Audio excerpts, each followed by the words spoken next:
Ndagusuje wowe twabanye uyu munsi mu biganiro bigiye bitandukanye. Nitwa Dizboy w'Abanyarwanda, intumwa y'Abanyamusanze. Amakuru agezweho muri aka kanya nuko Platini yaje kuba yasubika ibitaramo yari yarateguje akabyigiza inyuma. Reka mbasomere inkuru yose igiye irambuye yaje kuba yandikwa n'ikinyamakuru Igihe, natwe tukaba tugiye kuyibanyuriramo twinonosora ku bantu bayirebye cyangwa se ku bantu batayirebye. Guys, dukandira subscribe, udukandira like, share, comment, ni ibintu byiza biri bubashe kuba byadufasha kuzamura YouTube channel yacu tukayimonetiza mu cyumweru kimwe gusa, aho tugiye kurebera hamwe amakuru ya Platini. Ese ni igiki kivugwa kuri Platini na yahe makuru wamenya kuri Platini?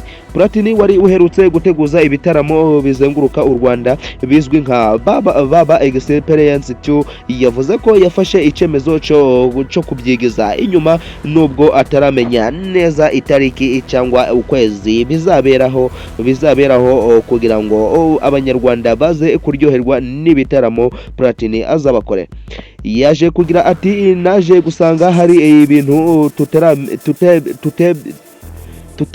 tutarebyeho, twifuza ko byaba ari ibitaramo bitandukanye n'icubushize bikajya bibera ahantu hafunguye, kandi urabona ko imvura muri iyi minsi ari myinshi, kimwe nuko hari abafatanyabikorwa tukiganira twabaye tubyigije inyuma.